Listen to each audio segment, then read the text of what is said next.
Okay, hi everybody and welcome to another one of our independent living challenges. This time we are going to be looking at buying and maintaining your first car. I'm quite excited about this one because secretly my real passion in life is cars. You'd probably think I'd be into sports and stuff. Well, I am into sports obviously because I'm a PE teacher, but my main hobby, my main passion in life is my cars. This is my little toy car that I keep and sort of maintain and work on myself. This is my daily driver car, but enough about that. We'll talk a little bit more about that later. Before we can actually start looking around the cars and talking about the cars, we need to go inside and we need to talk about driving lessons, and we need to talk about some other things that you need to consider, like insurance and running costs and stuff like that. Okay then, so before you can pick up the keys to your first car and be kind of unleashed on the road, the bad news is you've got to pass your driving test. And your theory test, and you've got to get a provisional license, and there's obviously going to be a cost attached to that. So let's quickly go through some of the costings then. So providing everything kind of goes through smoothly and there's no issues or anything, and you get it all filled in online without any problems, you should be able to get your provisional license for 34 quid. If it becomes more complicated for whatever reason, you have to end up applying by post. The cost goes up a little bit, but 34 quid for your provisional license doesn't sound too bad. And that will mean that you can get behind the wheel of a car.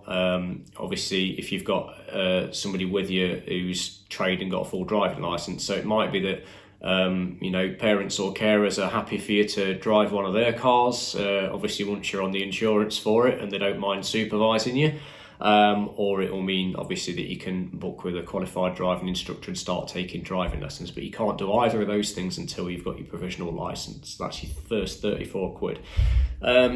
If you are going to take driving lessons, which is the route that most people go, average cost of lessons is about 25 to 30 quid per hour, and the average amount of lessons to pass is sort of between 40 and 45 lessons. So I did a quick, worst case scenario, if you're paying 30 quid a lesson, it takes you 45 lessons, it's like over 1,300 quid. So it's a lot of money. You could pass in a lot less lessons than that, in which case the cost will go down significantly, or it could take a little bit longer, because 40 to 45 is kind of the average. Obviously, for you to actually be allowed on the road yourself, you've got to pass your test in the first place, and you also have to do a theory test. Theory test is going to cost you 23 quid, and involves sort of multiple choice questions and also like hazard perception, stuff like that. No excuses for failing that. You just need to get yourself like a little revision guide, tells you about your road signs and stopping distances and obviously common sense stuff that you need to know. Just make sure you revise first and you should be all right. Pay 23 quid past that. The hard part though is obviously passing your driving test. Driving test costs at the moment between 62 and 75 quid. 62 quid I think if you take it during the week. But if for whatever reason you can only take it in an evening or weekend, I think it goes up to £75, something like that. So you've got to get through all those obstacles, jump over all those hurdles before you're allowed on the road yourself. And I've sort of totted that up roughly at about 1,500 quid. So it's not cheap, although it could be cheaper potentially if you don't take quite as many lessons to pass. Okay then, so you've passed your test and you're looking for your first car. Now there's certainly lots and lots of considerations in kind of buying your first car. And the first thing that people tend to want to do is get something that looks as fast and as shiny and as nice as they possibly can. But the reality is really, during that first few years, I'd probably say you don't want to be too proud about what you're getting, because it's quite likely at some point that you're going to have a little scrape in it, a little car park scrape or something like that. And you don't really want to be getting too upset about damaging your beautiful shiny new car. Now, back when I was learning to drive and passed my test, it was fairly normal that everybody for the first car would go off and get an old banger, meaning you'd go and get something that were like 10, 15 years old, didn't cost very much money, and it didn't really matter too much what happened to it. I think these days, particularly with lease deals and things like that on cars, it's much more likely that once you've passed you might get something a little bit newer, because some folks like the fact that you can just make sort of quite low monthly payments to get a fairly new car, and that's going to come with like a warranty It's obviously, being a modern car, going to be a little bit safer potentially than something that's a little bit older. But for the purpose of this then, some of the newer cars that hopefully are a little bit more insurance friendly for you would be something like Volkswagen Up, Hyundai i10, Ford Ka or Ka, Fiat 500, Vauxhall Adam. They're all like sort of city car size cars, where you can sort of get them with small engines, small power outputs, that are going to be insurance friendly. Now, your insurance is grouped from Group 1 to Group 50. Group 50 being like supercars, Ferraris, McLarens, stuff like that. Group 1 being the very lowest powered kind of cars that are least expensive to fix and things. So if you can try and find something that's in the lowest insurance group possible, it will significantly affect how much you pay for insurance. Now, not everybody can afford sort of new cars and things like that. And like I said, when I passed my test, which was 2003, a long time ago now, it was perfectly normal for people to go out and get an old banger, and it would be normal to go out and get an older car. So if you're looking at maybe getting something a little bit older, you'd probably be able to pick it up a lot cheaper than a newer car. Probably, from starting at £1,000, something like that, you might be able to get yourself an old Volkswagen Polo, Ford Fiesta, Vauxhall Corsa, things like that. And you'll probably find they'll be very, very insurance friendly as well.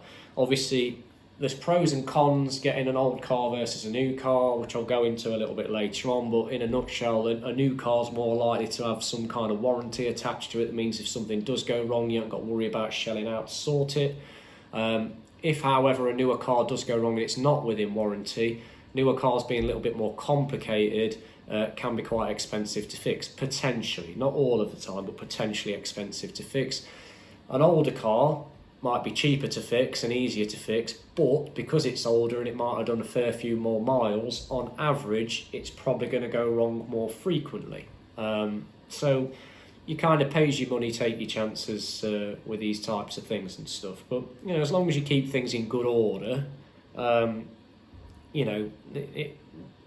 it's not that likely that things are going to go massively wrong. Touch wood, it won't. So yeah, there's some suggested cars you could look at. You can go and look at these on websites like Auto Trader, apps like Auto Trader. eBay is a good place to sort of look at cars and kind of get a feel for how much cars are going for and how much they're worth and that type of thing. And yeah, basically get a feel for what you like. And maybe once you've kind of decided on a few models that you're interested in, get yourself off to one of the car supermarkets, something like that. Because if you go to the car supermarkets, they're that big that you can kind of wander around at your leisure and go and sit in the cars, because they're all left unlocked a lot of the time. Go and sit in them and go and have a good look round and sort of go and get your hands on them and see if you do actually like the car in reality. And then once you've kind of decided on a model that you really want to go for, then you can start doing a little bit more research into that particular car. And one of the things I always do once we've decided on the car we want to buy is I'll go on the internet and try and find out what some of the common problems and quirks with that car might be. All cars have common problems, doesn't matter whether it's an old car, new car. All cars have things that go wrong with them. And I'll bore you a little bit outside in a minute with my cars a little bit about that. But basically, make sure you do some research. You might find out there's a particular model year of the car you're interested in buying. You might want to go and buy a Ford Ka, but you find out that every Ford Ka that was built in 2014 on a 14 plate has a major fault where the gearbox explodes after 30,000 miles.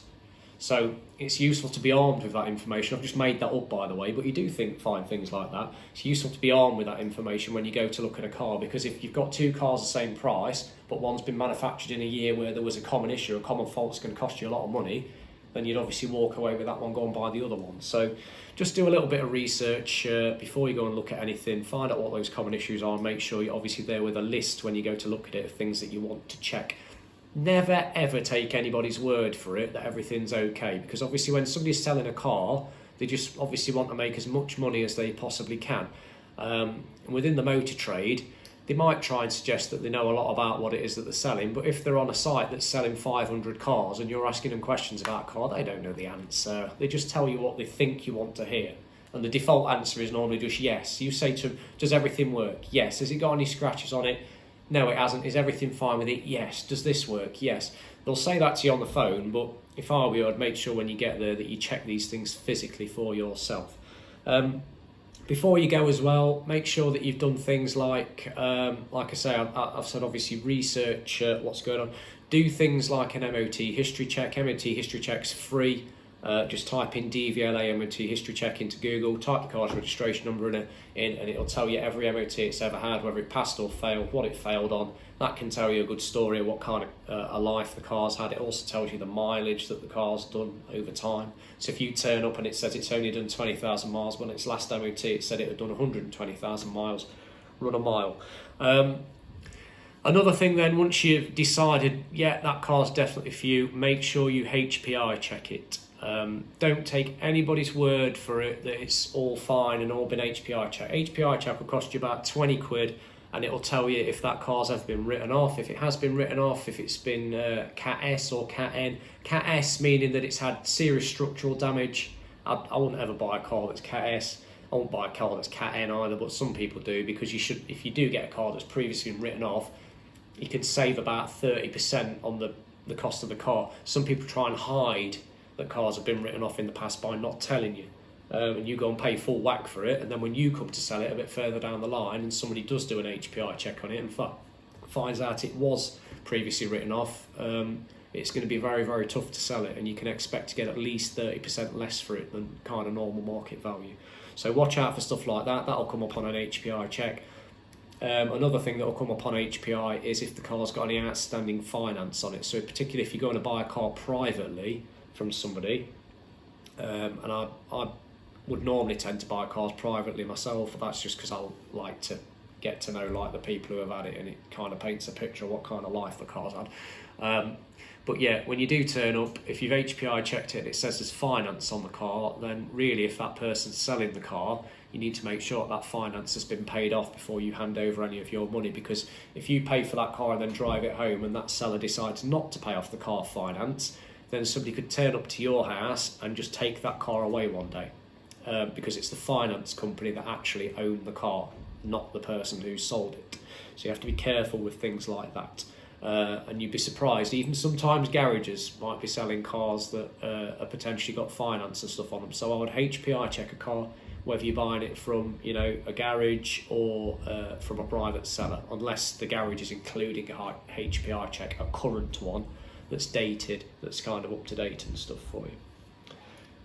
Okay, other costs then that are going to kind of be associated with the car. So once you've decided on a particular car that you want and you like, and maybe you've gone and you've had a look at it and you're thinking about committing to buy it, you then need to find what other costs are going to be attached to it. Now, your main big cost, particularly when you first begin to drive, is going to be your insurance. And there's no two ways about it.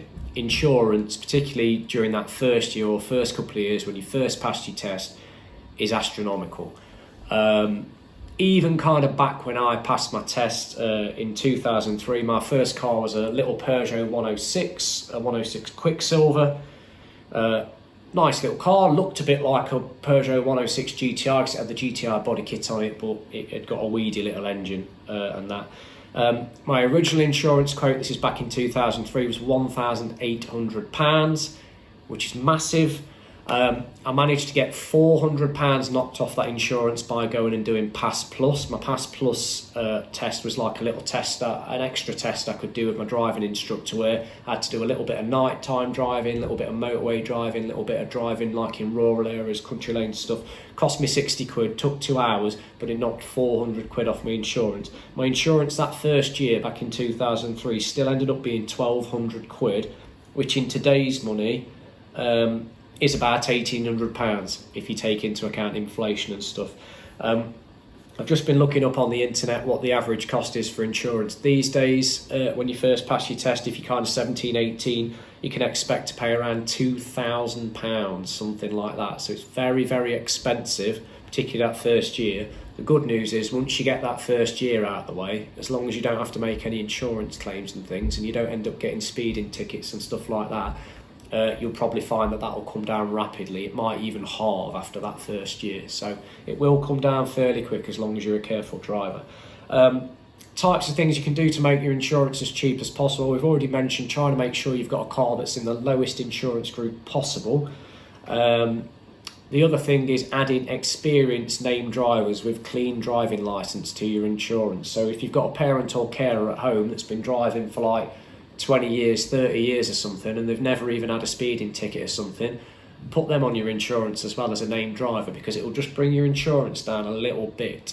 And the reason for that is your insurance company will think, oh, well, if this experienced person's driving the car sometimes, then it's less likely that the 17, 18-year-old's going to be driving it, therefore it's less likely the car's going to get smashed up or something. So add experienced named drivers to it if you can.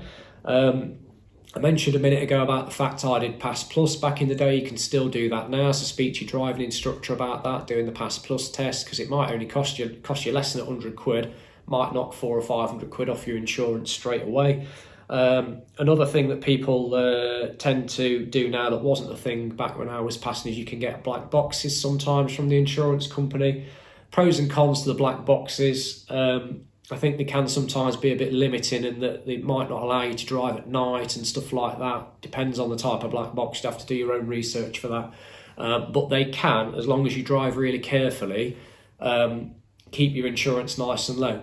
The problem is with that, you're sometimes at the mercy of the conditions and the environment around you. And if you do have to do an emergency stop at some point because somebody pulls out in front of you and you do heavy braking and the black box records it, although you did the right thing by doing the heavy braking, that heavy braking itself can trigger the black box and potentially put your insurance up. So there are kind of pros and cons to them. But yeah, do a little bit of research yourself on that. The other thing that helps keep your insurance down is making sure you don't do any modifications and stuff to your car. Certainly not during those first few years anyway. So if you were thinking about going out and buying like a Corsa or something and lowering it and putting a big exhaust on it or something, you can probably forget it, because if you do it legitimately and you declare your modifications, which you should do, it will make your insurance very, very expensive potentially. And if you don't declare those modifications and you end up in an accident and you need to make an insurance claim, they may actually disagree with you and say, we're not going to pay out, you're not going to get anything. So you could lose everything potentially if you've not declared your mods. So you've got to be careful with stuff like that.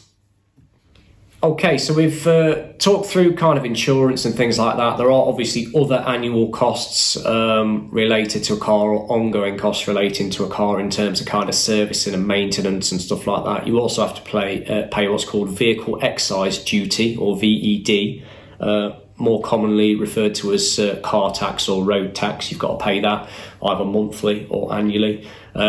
On fairly modern cars, I think cars registered after March 2019, might be March 2018, something like that, I think it's pretty much a fixed price now of about 130 quid a year. It's just over like £10 a month. Cars made before that, it's all based on emissions and things, so you can be paying, you know, if you've got a car that's a big polluter, you can be paying anything up to about 500 quid. You won't with your first car, because it's probably going to have a small engine and be fairly economical and good on emissions and things, but expect to be paying sort of anything up to, you know, 250 quid a year potentially. So, you know, £22-23 a month possibly for your car tax you've got a budget for. You're also going to need to get your car MOT'd every year, and without an MOT you can't legally drive it on the road. You can be fined a lot of money for that if you've not got an MOT. The police can even take your car off you and crush it, I think. So yeah, make sure you've got a valid MOT. To pass the MOT test is fairly straightforward, fairly simple. There is a list of things you need to check before you take your car for your MOT. Just go online and type in MOT checklist.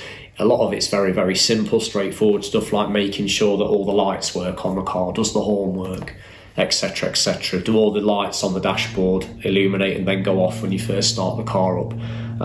You can check all those things before your MOT and hopefully rectify them before the MOT so you don't fail it. But yeah, check for a list online, and obviously you check those things before you take the car for its MOT. And yeah, hopefully you'll pass. So yeah, that's an ongoing cost. Didn't say how much it would cost. It can cost anything up to about 55 quid for an MOT. If you fail, then potentially you'd have to pay to have that test done again. So suddenly the cost has doubled, plus the cost of whatever it is you've had to put right. It's important that you try and service your car annually or within the manufacturer's given time frame. Most cars have to be serviced every 10 or 12,000 miles or once a year, whichever comes first. It can be something as simple as just kind of changing the oil and stuff like that a lot of the time. You may wish to learn how to do that yourself if you want to keep costs down, particularly if it's an older car. It's very simple and straightforward to change your oil. It would take you about 10 minutes, but if it's on a modern car, particularly if the car's under warranty and stuff still, then it might be that you've got to get the car serviced with the manufacturer during those first few years to maintain your warranty. And that could cost you anything from sort of 150 quid upwards, depending on the type of car it is and stuff and what exactly needs doing to it. So it's just worth bearing in mind. There are obviously other stuff that can go wrong with your car in between regular servicing and stuff. So if you need to change tyres and things like that, that could be a cost that suddenly comes up if your tyres are worn out. If something like your brakes need changing, then that could cost you a few hundred quid as well. So yeah, I mean, there's an endless amount of things that could potentially go wrong on a car. So it's important that you kind of do your research beforehand, like I've said. And make sure that things are in tip-top condition when you buy it, so that it's kind of less likely that stuff will go wrong. Always have a good look at the service history when you go to buy a car as well, and check what's been done in the past, and it will sort of basically tell a very good story of how well that car's been maintained, but also how often it's gone wrong during its lifetime. Another little check you can do is, if you look on the registration document for the car, is have a look how many owners it's had. And if the car's only like, you know, a few years old, but it's already had 4 or 5 owners, is that because the owners have only had it for a few months because it keeps going wrong, so they just got sick of it and sold it on really fast?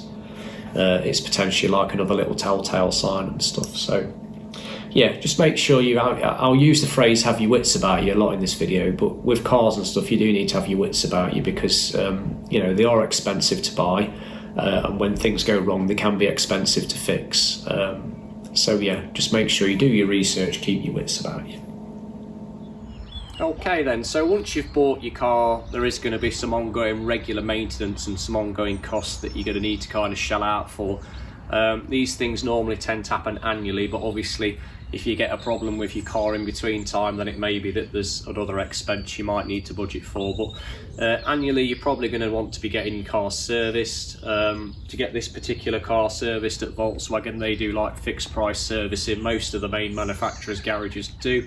I have to pay a little bit more to do that, to get it to get it serviced by Volkswagen. Not necessarily because I want to, but by keeping a full Volkswagen service history, I hope that when I come to sell this car one day, it's worth a little bit more potentially than a car that's just been kind of serviced at a local garage, potentially to some buyers anyway. So to get this serviced once a year, it's about 160 quid. Pains me to say that, because all they fundamentally are doing is kind of changing the oil, something I could do myself in about 10 minutes, and I wouldn't charge myself 160 quid for it. I'd just charge myself for the price of the oil, and that's what I do on that car. Change and service everything myself on that car, and to do that's very, very cheap, and I can obviously do it whenever I want to. With this, it's about 160 quid to get it serviced. It then needs its road tax. I pay the road tax monthly for it. It's about 24 quid a month, I think, for that. And the other kind of ongoing cost is making sure it's got an up-to-date MOT test. You have to have your car tested once a year to make sure it's safe. That's called an MOT test, and that MOT test can cost you, depending where you go, anything up to about 55 quid for an MOT test. There's some places will do like deals and stuff. I think the last time we got this MOT, it only cost us about 28 quid, just because Volkswagen had got like a deal on at the time with the service, so you can get it done a bit cheaper. Before you go for your MOT test, you've got to make sure everything's working and that the car's safe. So what you don't want to be doing is turning up and, you know, you've got a bulb out on your car and you fail your MOT because one of your brake light bulbs has gone, because it'll cost you about 50p to buy that bulb and put it in. If it fails its MOT, you might have to pay to have another MOT done, in which case it's going to cost you the price of a 50p bulb plus another 55 quid for another MOT, and you'd not be allowed to drive the car in between the MOTs either. So just make sure your car's safe, everything works on it. I'm not going to go into what you need to do to pass an MOT, because it's a long list, but if you look online, a lot of those things you can basically check yourself before you turn up to the MOT testing station, so that you know it's going to pass, basically. There's some obvious stuff on there as well, like making sure that your tyres are safe and they're not bald, and etc, etc. Okay, but there are obviously ongoing costs, and yeah, it doesn't necessarily have to spiral out of control. But yeah, things can get expensive if kind of stuff goes wrong, if you need things changing, if you need new brake pads and discs and stuff like that. That might be something that could come up at a service and stuff, but just make sure you kind of got your wits about you, and you get prices from different places if you're going to go to a garage to get it done. and just make sure that you're basically not getting fleeced, because again, like I said earlier, in the motor industry, it's all about making as much profit as they can, and if they think they can charge you 300 quid to do something that should only really cost 100 quid, they're probably going to try and do that. And a lot of the time they'll try and bamboozle people and say, oh, you need this doing, you need that doing, when in reality they're just kind of upselling you things that you don't necessarily have to have done. So yeah, just make sure you've got your wits about you and you do a little bit of research before you have any work done on the car. Okay then, so we'll assume that you've decided on a particular make and model of car that you'd actually like to go and buy, or you potentially like to go and look at. Now, before you just turn up and start looking at the car, it's important that you do some research before you even go and see it physically.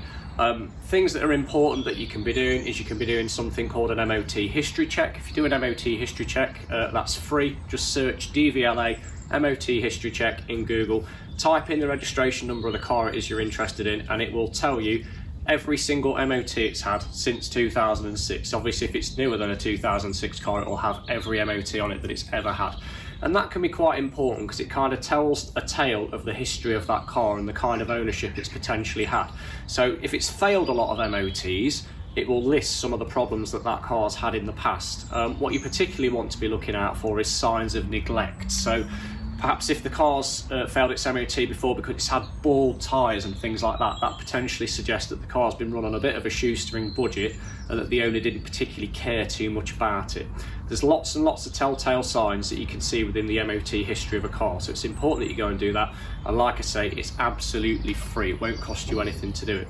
Another thing to do is make sure that you're aware of some of the common problems and faults that affect the car. Now, all cars have common problems and faults. There's no car that's immune from that. And again, if you do a quick Google search, type in the make and model of car that you're interested in, perhaps type the year of the car as well, it will list all the things that you potentially need to watch out for on that car. When I bought this car, I knew that one of the potential issues that it might have is that the water pump might fail on it, and if the water pump does fail on this car, it will cost me £700. So I have to regularly check that the water's topped up and look for any telltale signs that it might be leaking, because if that water pump does fail while I'm driving, it would leave me stranded. So that's just one fault I know about that car. There can be other faults on this particular make and model of car as well. Same with this one, and it will be the same with any other car you go to look at. You need to make sure that you're aware of what these common things are, so that when you go to look at the car, you can check that everything's kosher and everything's okay with it. Another way to get good information about a make and model of car is if you can join the owners forum on the internet. There is an owners forum for this car on the internet. I'm a member of that. It's just free. It's just like an internet chat board type thing. Same for this one, same for the one over my shoulder.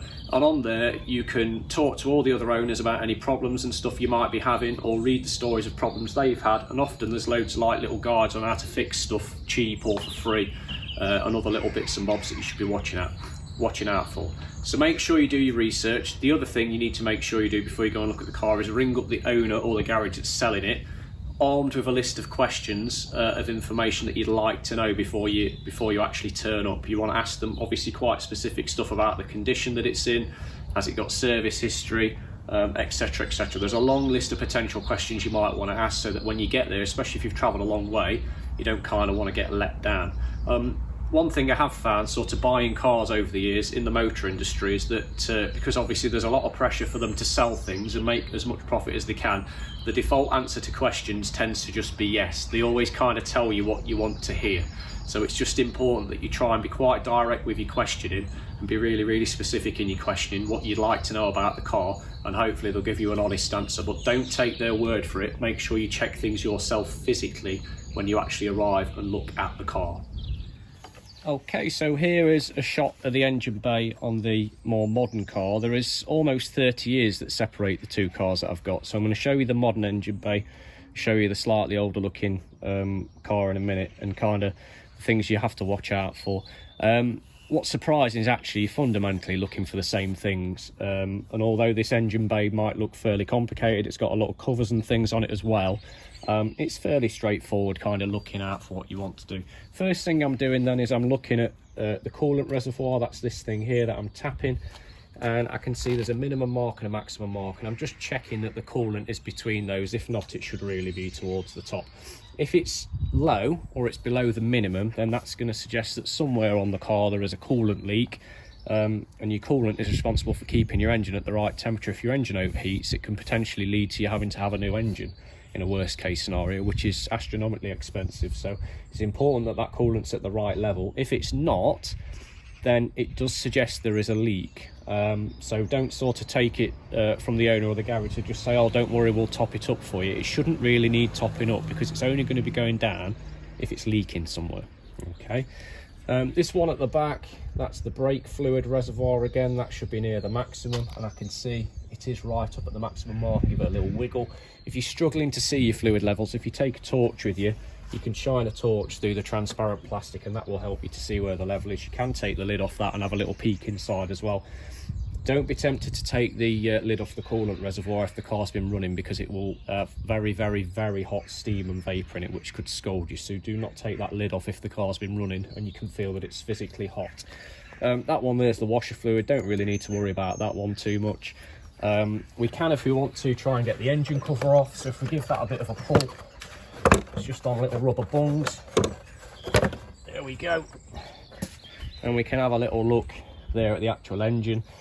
We can check for things like leaks. Is there any obvious sign that there's any oil leaking anywhere? Any obvious signs that coolant's been leaking? If coolant has been leaking, you'll see like a white crust underneath the engine bay. I'm just going to sort of leave that there for a minute rather than trying to get it on. We've got the battery over here. That's got a little jacket on it to stop it getting cold and discharging. This here's the air filter. That's the fuse box there. That's the ECU.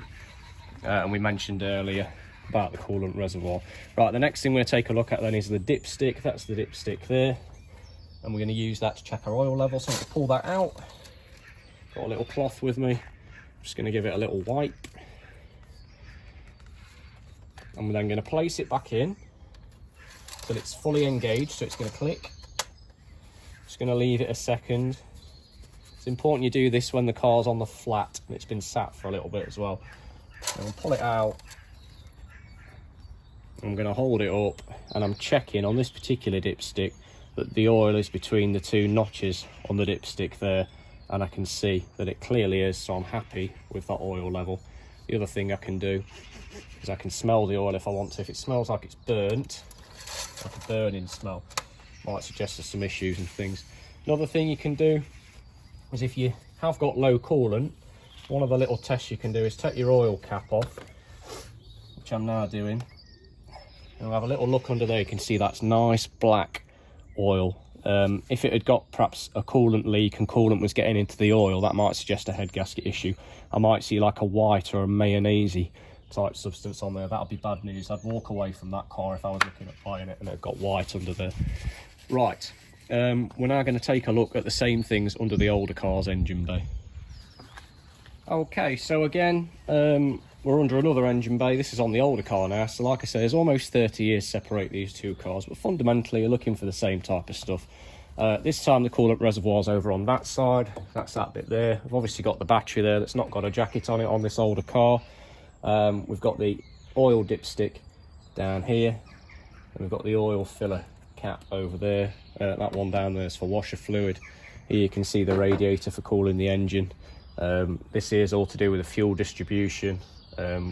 We've got an air filter under there on this particular car as well.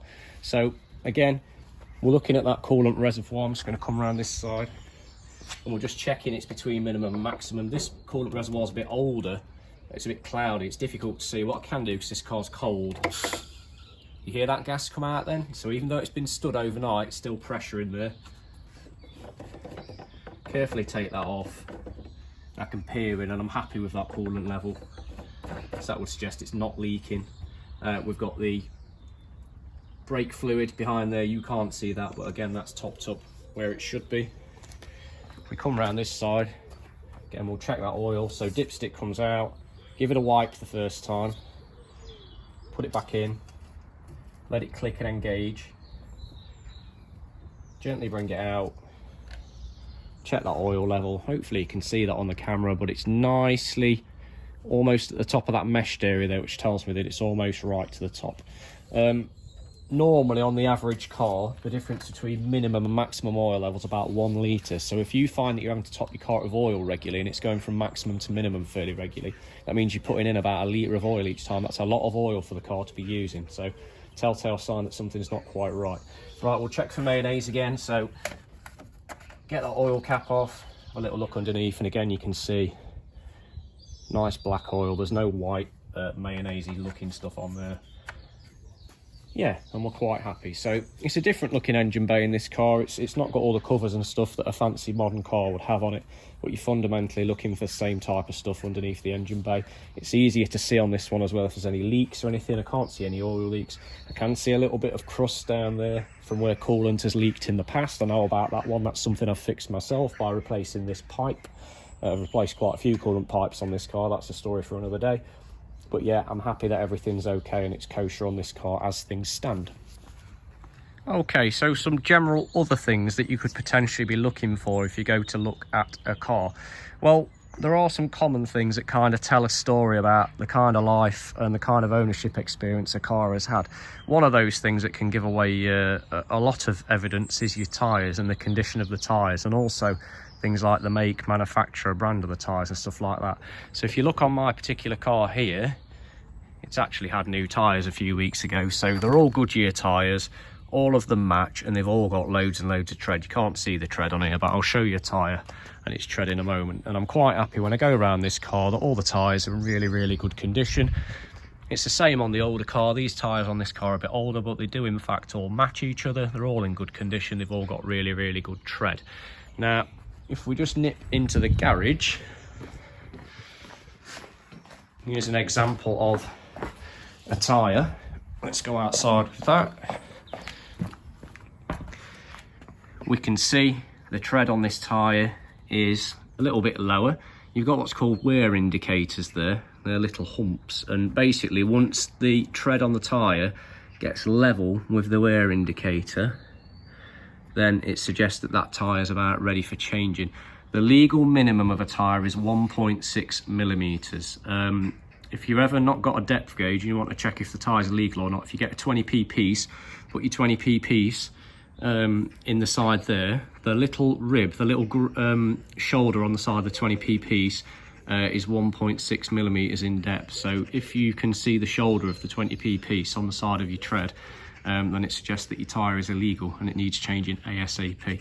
You can see on this tyre, it's nice and evenly worn across the tread, so it's got 4 millimeters of tread across the full width. If the tyre had been sort of worn really hard on the outside, that might suggest that the car's been doing a lot of heavy cornering and fast driving, so it means that the car's potentially been thrashed a little bit. If the tyre's really, really bald when you go to look at a car, it probably suggests that the owner's really not too fussed about maintenance and looking after it, or looking after themselves, because that means the tyres are dangerous. And another thing when you look at tyres is if you go to look at a car and let's say it's got unbranded tyres on, or tyres made by a manufacturer that you've never heard of, it again suggests that the car's probably been run on a bit of a shoestring budget. So yeah, not great.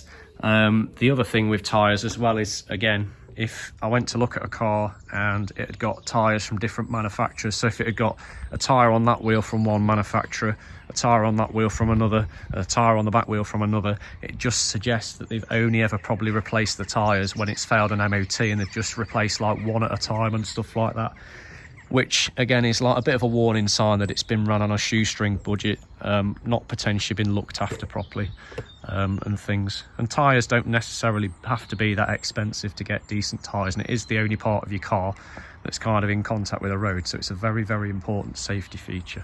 Right, another little top tip then is look at the glass on the car. Now this is a very old car, it's 30 years old. If I look at the glass manufacturer on there, you can see on the windscreen it's got its original Volkswagen glass. It's also got its original Volkswagen glass on that one. On that one, you can see that. And on that one. And in fact, I can tell you that that's actually got its Volkswagen glass all the way around it. And that suggests to me that the windscreen's never been changed. that the rear window's never been smashed, so it's probably never been in a rear end accident, and it's not been broken into before because it's not had a side window smashed by a thief to get in and steal something out of it. On the more modern car as well, it's got its Volkswagen glass all the way around. I won't show you on this one. However, if I go to the windscreen, it's not got its Volkswagen branded glass, it's got Pilkington glass on this one. So again, this says to me the windscreen's been changed at some stage. That doesn't really worry me because windscreens get chipped and things. But if I noticed a side window was non-manufacturer branded, or the rear window, that suggests to me it's been smashed at some stage, either by a thief or because there's been some kind of accident damage, and I might want to ask some questions about that.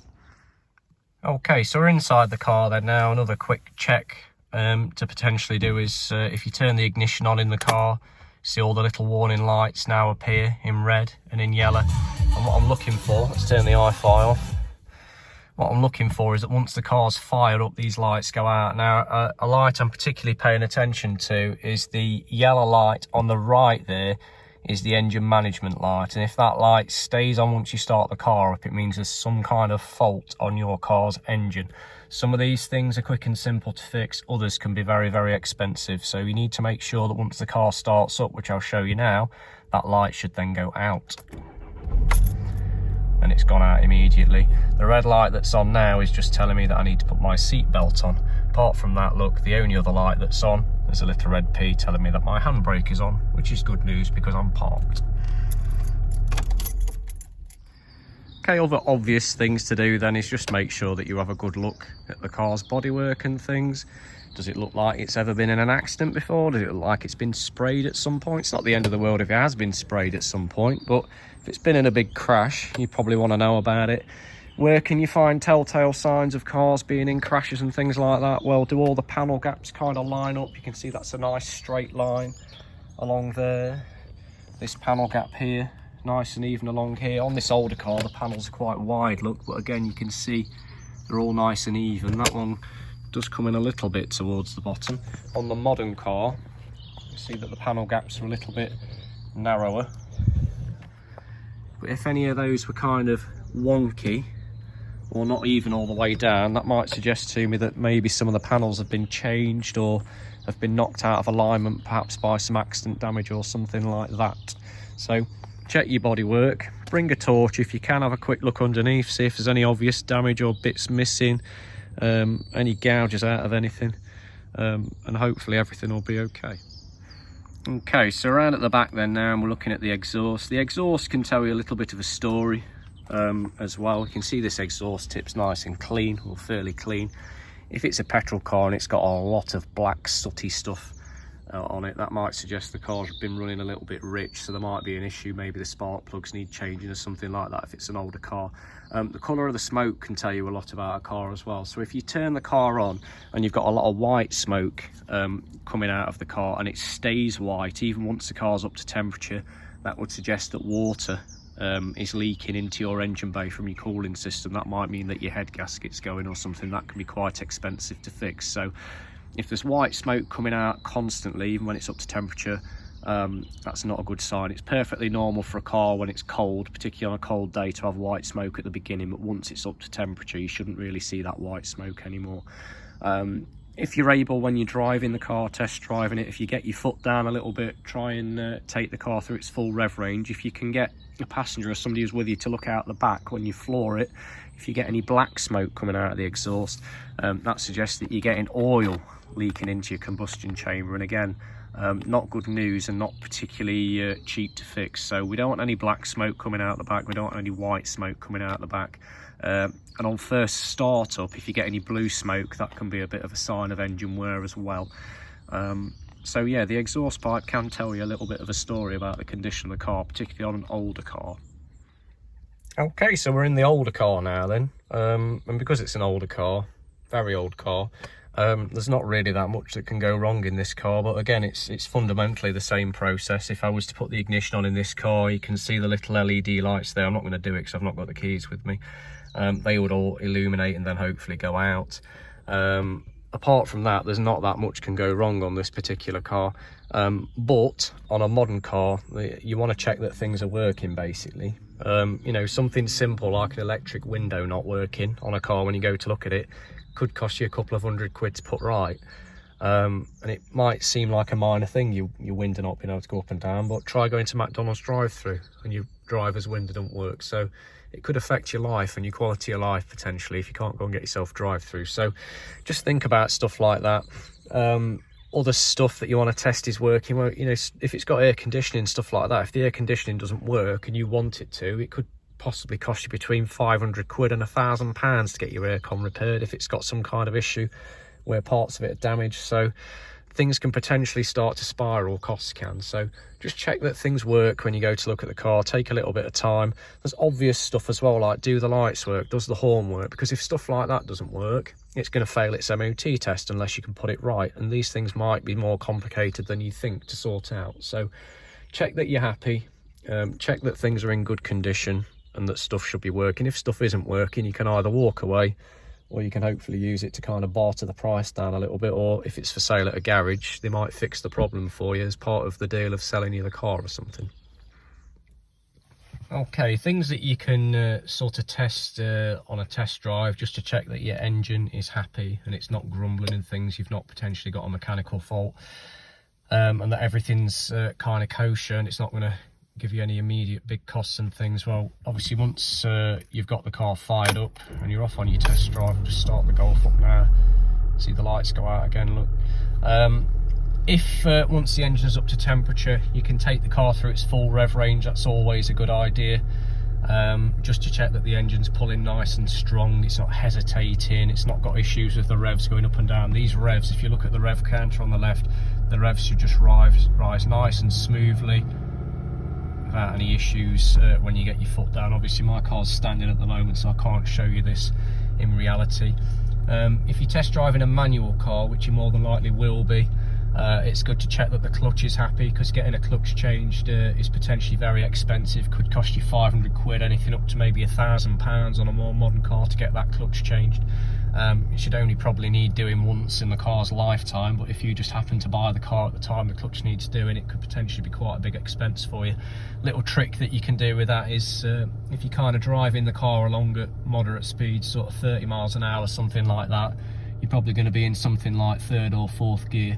If you can then stick the car into its highest gear and absolutely floor it, if you see the revs rise like this and then drop back down with no smooth or immediate increase in speed, that would suggest that your clutch is slipping and your clutch might need changing. Just see if you can confirm that by doing that little test a couple of times. Put it in its highest gear, floor it. If revs rise but speed doesn't, and then the revs suddenly drop back down and then you get that rise in speed and revs, it suggests that the clutch is slipping and it would need to be replaced. Another good thing to do is to check your brakes. So if at some point on your test drive, if you ask the owner and tell them that you'd like to try an emergency stop, just make sure obviously that the road is clear of any cars anywhere near you, particularly behind you if you're on like a nice empty stretch of road. And again, do it from sort of 30 miles an hour, something like that. Put your foot through the brake pedal and just check that the car's stopping nice and straight, nice and true, and check that the ABS is engaging. Most modern cars will have ABS, so you should not get the wheels locking up. If the wheels are locking up, it might suggest there's an ABS fault. Again, potentially a very expensive fix. The car should pull up really quickly on a modern car. If you slam the brake pedal down, it should stop almost immediately.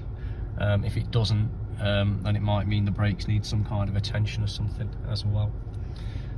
So yeah, there's some of the kind of mechanical things that you might want to watch out for that could potentially give you a little bit of expense. There are other things you can check, and like I said earlier on, it's a good idea before you go and look at a car that you've been on the internet and research what some of the common quirks and faults of the particular car that you're going to look at has got, because that will give you a good idea of things that you can be watching out for, testing and checking, so you hopefully don't end up having to shell out loads of money once you buy the car.